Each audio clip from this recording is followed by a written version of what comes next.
बिस्मिल्लाहिर्रहमानिर्रहीम। मेरा नाम डॉक्टर जाहिद शहजाद है। मैं भावल विक्टोरिया हॉस्पिटल में urologist, reproductive and sexual health expert के तौर पे और पब्लिक हेल्थ एक्सपर्ट के तौर पे प्रैक्टिस करता हूँ। आज के मेरे लेक्चर का मौजू एक बर्निंग एंड हॉट टॉपिक है, कोरोना वायरस।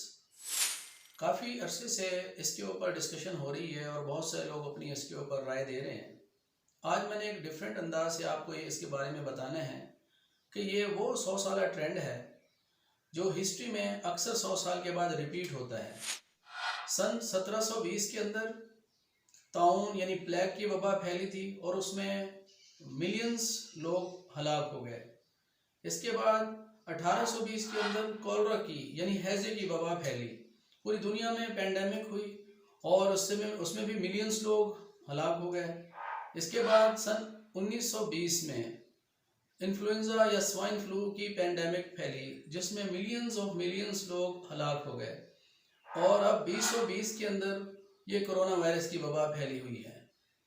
इसमें तकरीबन 7 से 8,000 या 9,000 डेथ्स अभी तक 20 मार्च तक रिपोर्ट हुई हैं।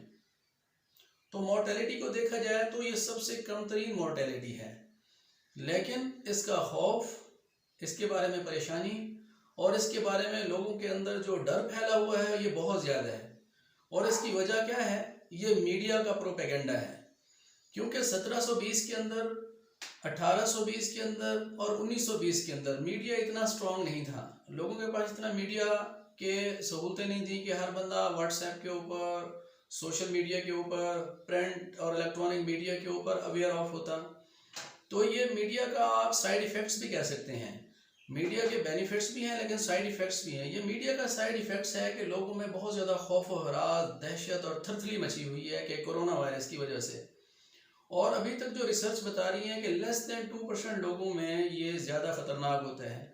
कई लोग तो इससे मुतासर भी होते हैं और सिंपल नज़ला, ज़ुकाम, खांसी, बुखार की अपनी नेचुरल इम्यूनिटी से इसको ख़त्म कर देते हैं। तो जैसे कहते हैं ना, किसी को बीमारी नहीं मारती, खौफ मार देता है। तो ये खौफ से मारने वाली एक कैफियत है। तो इसी तरीके से बहुत से, जैसे सांप पॉइजनस नहीं होते, नॉन पॉइजनस होते हैं। तो किसी इंसान को काट लें तो उसके खौफ से लोग मर जाते हैं, उनको हार्ट अटैक हो जाता है और जिस्म के अंदर ऐसे कैटेकोलामीन्स और दूसरे ऐसी हार्मोन्स खारिज होते हैं जिसकी वजह से उनके हार्ट के ऊपर इफेक्ट पड़ता है और वो मर जाते हैं जस्ट खौफ से। तो ये कोरोना का खौफ है जो लोगों को बहुत ज़्यादा परेशान कर रहा है। उनका ब्लड प्रेशर, उनका शुगर, उनका मेंटल लेवल, बहुत ज़्यादा स्ट्रेस में लोग आए हुए हैं। तो प्लीज़ इसके लिए अपना खौफ दूर कीजिए। कोरोना इतना ख़तरनाक नहीं है जितना आप लोगों को मीडिया ड्रामा बना के ये दिखा रहा है। तो अपने आप के अंदर इम्यूनिटी और अपने अंदर जुर्रत और मेंटल पावर पैदा कीजिए कि हमने इससे लड़ना है। अपनी इम्यूनिटी को बेहतर करने के लिए सबसे पहले तो आप रिलैक्स रहें, अपनी डाइट बेहतर करें और इसके लिए सिंपल सा कुलिया है कि ज़रा आइसोलेट हो जाएं, लोगों से मिलना मिलाना ज़रा कम कर दीजिए, अपने घर के अंदर रहें, साफ़ सुथरे माहौल में रहें। मुस्लिम कम्युनिटी के लिए है कि ज़िक्र अस्कार करें, नमाज पढ़ें, रिसाइटेशन यानी कि तिलावत करें, अपने आप को रिलैक्स करें। और नॉन मुस्लिम कम्युनिटी मेडिटेशंस करे, योगा करे, घर के अंदर रह के खाए पिए और रेस्ट करे। मिलना मिलाना सिर्फ 14 दिन के लिए बंद कर दें। 2 हफ्ते में इसकी इंशाल्लाह पेंडेमिक और एपिडेमिक ने खुद ब खुद ख़त्म हो जाने हैं। चाइना वालों उन्होंने बड़े अच्छे तरीके से आइसोलेट किया पूरे के पूरे 6 करोड़ के सूबे को, उन्होंने बिल्कुल कैमोफ्लेज कर दिया। आज उनके अंदर जो न्यू केसेस की शरह है वो बहुत कम हो गई है।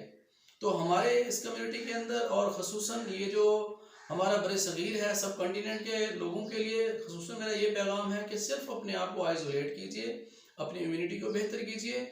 ये कोरोना की बीमारी इतनी नहीं है जिससे बहुत ज़्यादा मॉर्टेलिटी हो। अगर 1720, 1820, 1920 की पेंडेमिक को देखा जाए तो वहाँ मिलियंस लोग फौत हो गए और लोगों को सिर्फ उसका डाटा मिलता है, लेकिन इतनी थरथली नहीं मची थी जितना ये चंद हज़ार की मॉर्टेलिटी की वजह से इतनी थरथली और खौफ और परेशानी और टेंशन फैलाई हुई है। तो मीडिया के इस प्रोपेगेंडे से ज़्यादा मुतासिर होने की ज़रूरत नहीं है। बेहतर तो है कि कुछ अर्से के लिए इस तरह की सनसनी फैलाने वाली खबरों से ज़रा दूर रहें। मेरा आज का मैसेज यही था कि अपने आप को थोड़ा सा आइसोलेट करें, रिलैक्स रहें, अपनी इम्यूनिटी को बेहतर करें और आप सबके लिए मेरी दुआ है कि आप महफूज रहें, अपनी फैमिली के साथ खुशखुरम रहें। Thank you very much.